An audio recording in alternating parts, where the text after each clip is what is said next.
Olá, eu sou César Vanucci, repórter e insisto, eu não sei senão muito poucas coisas. Estou aqui empenhado na apresentação deste programa Percepção, que será composto de vários episódios instigantes nessa fascinante e enigmática área dos fenômenos transcendentes.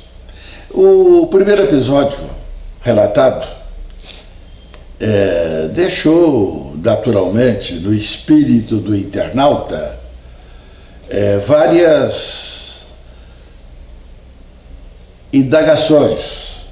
E eu quero então, por conseguinte, fornecer mais elementos para a análise daquilo que foi relatado sobre predições fantásticas feitas num determinado dia no Rio de Janeiro e em Belo Horizonte por sensitivos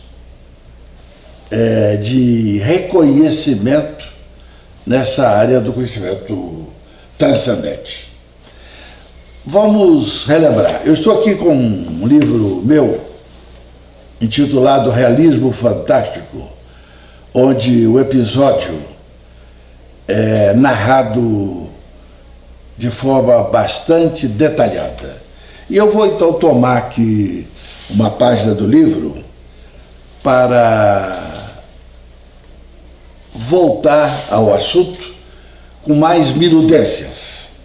Conforme eu relatei, um sensitivo no Rio de Janeiro antecipou-me na hora do café num hotel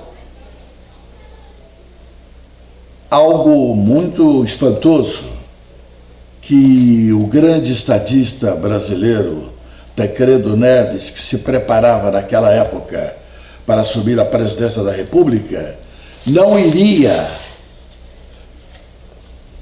assumir o governo brasileiro devido a uma morte súbita.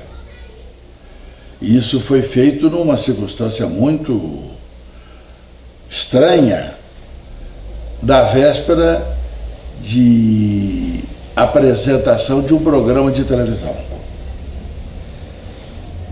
E esse episódio se juntou a outra predição feita por sensitivos referentemente a uma prova muito significativa que seria dada ao meu saudoso mano, Augusto César Vanucci, que estava preparando o lançamento de um programa sobre disco voador a respeito do surgimento de uma nave em circunstâncias muito singulares para ele. Bem, eu então, houve um momento no relato em que eu contava do meu retorno a Belo Horizonte depois do trabalho que nós realizamos para montar o programa no Rio de Janeiro. E eu vou aqui tomar a liberdade de ler texto do livro, onde essa historinha fica complementada de uma forma didática e mais compreensível ao entendimento do internauta.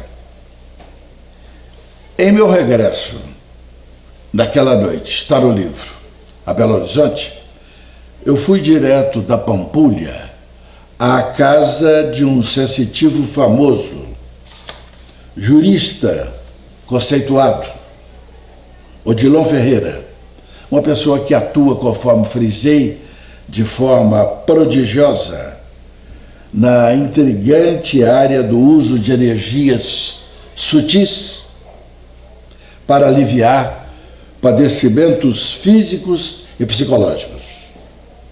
Eu ouvi dele, no correr da conversa que nós travamos, uma pergunta muito surpreendente. Algo assim: o Augusto já recebeu um sinal dos extraterrestres? E ele complementou a indagação com a notícia de que o contato estava para acontecer. Como já era tarde e existia muita emoção acumulada para um único dia, reportamos-nos aí ao primeiro episódio, eu resolvi deixar para a manhã seguinte o relato ao Augusto do que acabara surpreendentemente de acontecer, ou seja, a indagação do Odilon. Antes de eu poder fazer isso, ou seja, comunicar ao Augusto o que se passara, ali por volta das 7 horas da manhã seguinte, foi o próprio Augusto que me telefonou, me tirando da cama, por sinal. E ele contou o seguinte: essas palavras estão gravadas num livro que ele deixou e que foi editado depois de seu passamento. Augusto com a palavra. Estava em casa, no bairro Itanhangá, próximo à famosa Pedra da Gávea. Procurava o sono depois de um dia exaustivo, consumido em gravações intermináveis. Eu lembro aqui que as gravações a que ele se refere é a do programa sobre discos voadores que seria levado ao ar, nunca foi levado ao ar, mas que era a intenção dele levar ao ar na série que ele denominou Percepção. Volto às palavras do Augusto.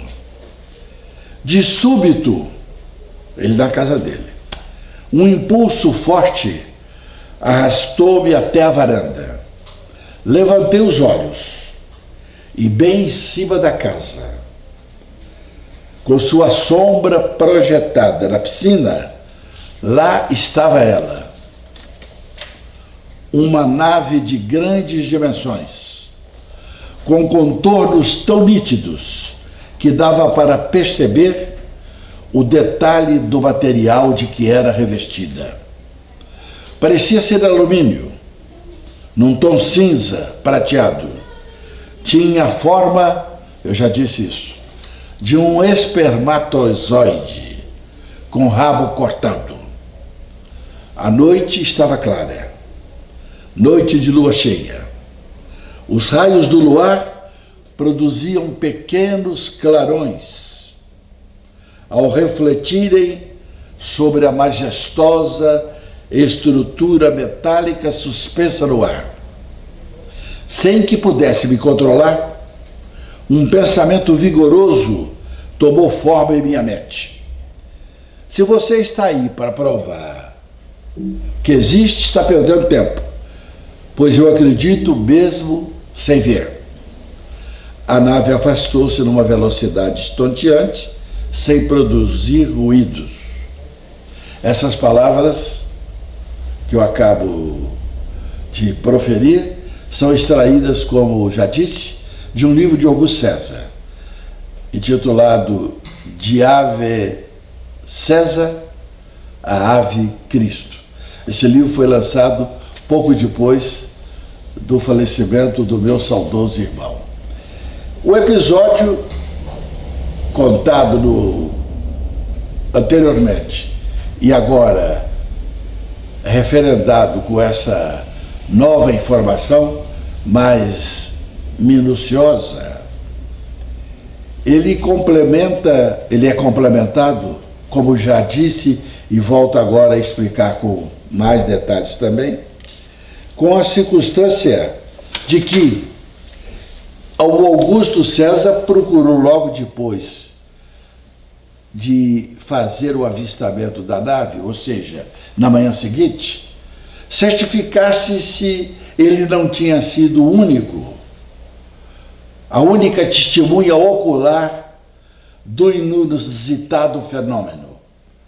E a sua pesquisa a respeito comprovou que realmente outras pessoas tinham se deparado também com a visão da nave majestosa citada por ele no seu livro. Essas duas pessoas eram mãe e filha, que moravam nas imediações da residência do Augusto, no bairro do Itanhangá, no Rio de Janeiro. E aí há uma situação muito interessante. O Augusto procurou ambas para papo e certificou-se de que as duas, espantadas, perplexas, com aquela cena inusitada da nave projetada diante de seus olhares, haviam tomado a iniciativa de comunicar à polícia a ocorrência e fizeram um boletim de ocorrência referentemente ao fato. Mas algo ainda mais surpreendente ocorreu quando elas revelaram ao Augusto justamente que eram conterrâneas dele. Ele não as conhecia. Ambas, as duas, eram, como Augusto César, naturais da cidade mineira de Uberaba. Então, recapitulando tudo isso, a gente vai chegar ao conhecimento, vai chegar à seguinte revelação. Na preparação de um programa de televisão dedicado a temas transcendentes, um sensitivo previu, diante de meu olhar espantado, a doença que levou à morte o Tancredo Neves. E no mesmo dia, 2 outros sensitivos previram que ao Augusto seria reservada a surpreendente oportunidade de se deparar nas imediações da casa dele, no bairro Itanhangá, no Rio de Janeiro, com uma colossal nave